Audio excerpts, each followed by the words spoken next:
My name is Shola Owueye. The Bishop Pastor or the pastor in charge of UPD 6 Kaduna. I was born 24th of September 1970 and went to elementary education, to secondary school, and I studied BSc Economics and in second class upper, and proceeded for my MSc in Economics with PhD grade, still in the same Economics. And I went for my second master's in Leadership Studies. Then I proceeded for my PhD and in Church Growth and Leadership. To be precise, I finished my PhD in 2011, and I got born again 1991. Shortly after my secondary school, I gained employment to do civil service. So I became a civil servant as a teenager, and I went to university on study leave. So by the time I finished my first degree, I did see civil service as a challenging place to work, more so that I had a very good grade. So the work in the civil service was not actually challenging. So I want something that is more challenging than civil service. Civil service is more of routine work. Yes, true. So in the process, I got a job with a market research consultancy firm in Lagos. Wow. So I worked with them for some time before I resigned, just because that job too was not actually giving me enough time to serve my God. Because when I was on campus, I was the fellowship president on campus. Yes, And when I was serving, I was the zonal coordinator of NCCF. And with my background, I didn't see that job to be too good for me as a person, because I want to go to work on Saturday, sometimes on Sunday. So I resigned, and along the line, got a job with a manufacturing company. I rose to become a manager before I decided to switch to lecturing. I lectured with Lagos State University as an economics lecturer. But when I was on campus, I was also the chairman to that committee of my department. So I have a flair for lecturing and for teaching. So I'm also, I got to know along the line that it's easier for me to combine lecturing with ministerial work. So I had to switch to lecturing. So I was working with Lagos State University in the economics department before I went on full time in 2006. So because I had a colleague and it was so strong, so I had to. But meanwhile, before I got married, I've been a pastor before I got married. In fact, I've been an author of book before. Before I got married, I think I published my first book before I got married. And I've been a parish pastor, and to be precise, I became a parish pastor in 2002, and 2005 I was, due to my performance, I was made an area pastor, and 2008 I became a zonal pastor. They were still in Lagos, and all these years I've been in Lagos until I was transferred out of Lagos to Taraba State in 2011, still as a zonal pastor. While I was in Lagos as a zonal pastor, I was also the provincial pastor of Lagos to the State in Lagos, even as a zonal pastor, as an area pastor. So when I was transferred to Taraba State, still as a zonal pastor in the provincial quarter parish, I was to be appointed again as the pastor in charge of the youth fellowship of the province. So I was there for just 1 year. That was where I was elevated to become appointed as one of the 7 youth evangelists in RCCG in 2012. So that was the position I was till last year when I was appointed as the pastor in charge of UPD 6 Kaduna. And I got married precisely in 2004 to my beautiful wife, who of course look like you. Okay, thank you. You Know that just exactly like you. Thank you, sir. So I got married in 2004, and God blessed the man with 3 kids. My first child 2005, my second child 2008, and my baby 2010. I have 1 boy and 2 girls. That's awesome.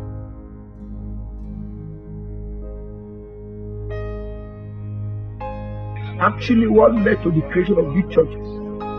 Maybe I should give a little background. Actually, Daddy Joe became a general overseer of this mission at a very tender age. In his 30s, to be precise, in his late 30s, he became the general overseer. And as I said, he became general overseer of this great church.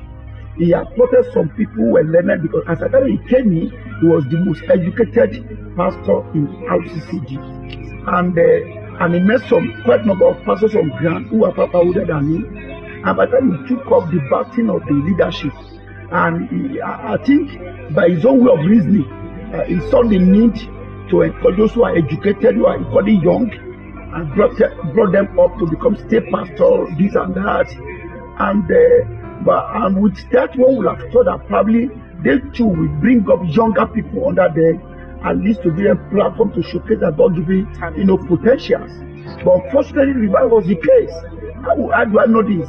Along the line, we began to see or experience the exodus of young people from Redeemed Church to other churches that are springing up. And this, in the process, a serious challenge to the church. It got to a point that even you see some pastor children who are no longer worshiping the Redeemed Church of God. Why? Because life is in face and in sizes. And also you see some other churches who are springing up are beginning to repackage themselves in such a way that younger people will feel comfortable working in that kind of atmosphere.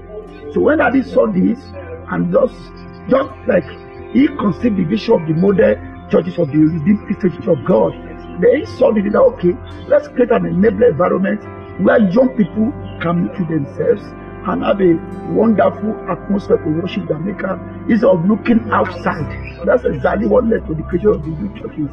To say, okay, let's give them a platform, let's package the church together where they will be able to express themselves and this is the way they like. Most of some of them were fellowship leaders on campus, some of them are leaders of fellowship on campus, and they were doing well.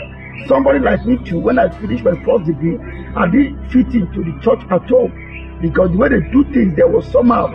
So it took me time to adjust to the way they do things at all, because fellowship on campus is a different ballgame entirely, yes, compared to what we used to have at all. So when I thought, okay, Daddy Joe thought of, okay, let's have a church, at least I'll be able to address the need of the young people. That's exactly what led to the creation of the new churches. Wow.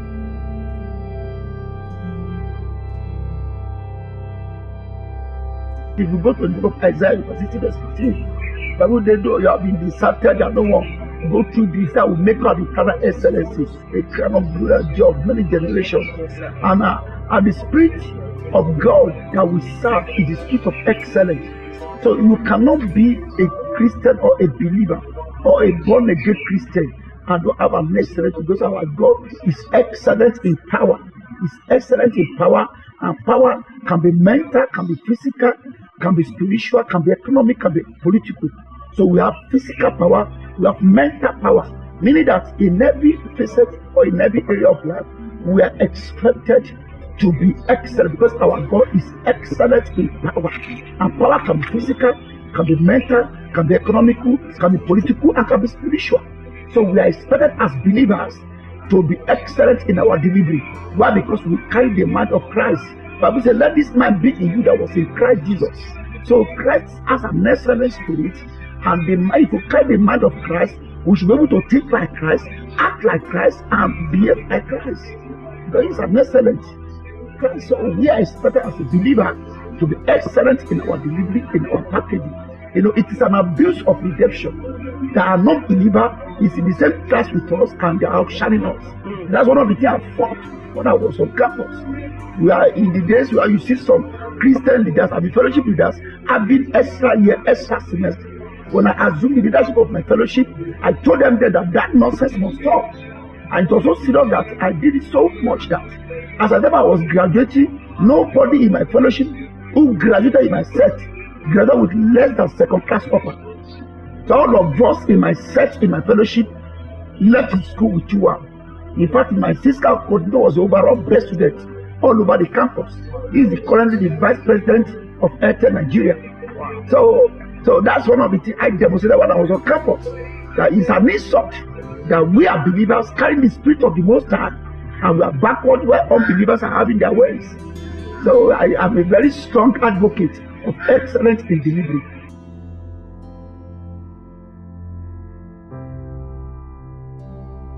You know, one of the major problems is the foundation. Now, the foundation is very, very critical. Critical in the sense that once you have the experience of Christ, it will definitely manifest in every area of life. And how do you know this? That probably the proclaimed as Christians many a time are not really convinced of their salvation. Number one, at salvation, it is your spirit that is born again. Your soul is not. So the spirit that is born again at salvation has accepted Christ, but the soul is in the process of becoming transformed. So one of the major problems we have at salvation is that the moment the spirit is born again, the Bible says, conversion is made unto salvation. Want to confess him as a personal Lord and Savior. But people say, as men that receive him is given power to become the sons. So also the power of sonship is released at salvation. Yes. But that notwithstanding, that you are made up of spirit, soul, and body. So at salvation, it's your spirit that is born again, while your soul is in the process of becoming. And what leads to the transformation of soul is the more of God, which is sanctification of course, is the more of the truth you embrace. The Bible says you will know the truth, and the truth will make you free, not even set. You can be set free and not made free. They are two different things. The people of Israel were set from the land of Egypt, but they were not made free. Why? Because in the thinking, in their mindset, they were still remembering Egypt. The cucumber, the onion, they were eating Egypt. So they were no longer in Egypt, but Egypt was in there. And that's exactly what we are expressing today. They were no longer in Egypt, but Egypt was still flowing in their blood. So they were set free, but they were not made free. So what determines the making free is the embracement, or is the knowledge of the truth that you are able to embrace. The more the truth you embrace, the more transformed your life becomes. Meaning that at salvation, you don't stop at that. You keep studying the word, washing yourself with the word, and in the process, your life becomes transformed. So the more the truth you embrace, the more renewed your life becomes. And the last thing that will be transformed is our body. And that will not happen until we have seen Christ face to face. That's why we put on the terrestrial body and put on the celestial body. So that meaning that there is a contention between spirit and even soul and body as long as you are alive. That was why Paul lamented that now the good I want to do, I don't see myself doing it. It is the evil I don't want to do, I see myself doing it. And he had to cry. And God delivered him from the flesh. So there's a contact between spirit and flesh. But the question is that until you embrace the truth and know more of the truth, and the truth you know that you don't put to work, will still not make your life different from an unbeliever. So the major problem we have in this age is because most of our youth are not taking time in the place to study. They act stupidly because they are not studious. When you are not studious, you become stupid. So we have issues because nobody will convince you. There are people who got convinced on the altar of study. When you are studious, and you allow the Spirit of God to have His way in your life, definitely there are things that we argue about that would not be necessary. So no, they don't spend much in the place of study and the place of praying. I remember when I was growing up as a young believer, I can't remember the number of 3 days marathon I had to subject myself to. As a matter of fact, I had my counter in the area of academic success because I was studying and I had a verse, Shola, you will never fail again. And that was the last time I had B in any of my courses. I had less than B in any of my courses when I was in the university. Because I was studying at around 10 a.m. in the morning. I had a voice very loud and clear that Shola, you will never fail again. It will shock you that I wrote it about 4 or 5 times. But the moment I got born again and I began to work on myself, the story changed. So the question now is that there are things that we spend so much time, arguing about because the conviction is not there. And when there's no conviction, there will be confusion. Many are living in confusion. They are not sure of their Christian life. Why? Because they don't stay in the place of study. Now going to church on Sunday and you are given 30 minutes for word of message is not enough to build you. You don't pray to grow. You eat to grow. My partner, so to eat You must. Bible says you must. He said, "Man shall not live by bread alone, but every word that proceeds from the mouth of the Lord." So until you swallow the word and eat it like bread, after all, Jesus Christ is the bread of life, and the word of God is the bread. So the more of the bread you take, the more nourishing your life becomes, and the more understanding you gain in the place of study.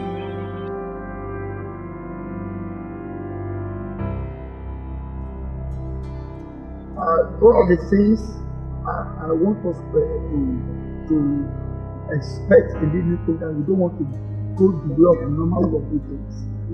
People who dwell in the days of the common people, that is common. So we have to do things different in a common way. And to do things in a common way is really to embrace new challenge. Because one of the things people don't like is change. Yes, sir. People resist change. And meaning that you must be ready for change. And that change sometimes is not automatic. It's because of unlimited sacrifice. And we just have to do it if we must affect our goodness of God. So there are, number one, in our mode of worship, in our study life, like I've said something now, I have told them that in the meeting we had last time, that every member must become a disciple. So the Bible says, "Go ye and make disciples of nations," not to go and raise member of nations. But church has busy raising members. They are not really discipling, but really giving them. That's how many people are confused today. So when you don't know why you are doing what you are doing, you get so confused. I was joking with my brother. I said, "You are Yoruba. How do you do that? You are Yoruba." But there are some rhetorical questions. Philosophical questions I ask people that will force them to think. So what I say in a nutshell is that we should be ready to really make people know why they are doing what they are doing. There are people who are serving an unknown God. They go to church every day and they don't know the God they are going to this year. So this idea of doing things aimless without any result in view should stop. So for everything we do, it must be done purposefully. Like it will shock you that I eat purposefully. Everything that will enter this my mouth, I must Google it to know what's going to do to my body. Anything don't just enter my mouth. Meaning that whatever we are going to do, the new provision must go to the way we are doing it.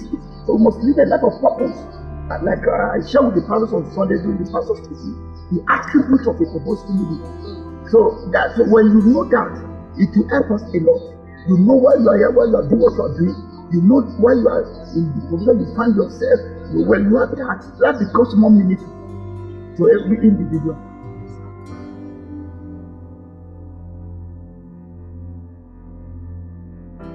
That's a very big question that I have not been able to answer. Wow. So my life is totally sold out. So sometimes when I'm in my relax, because I value knowledge a lot.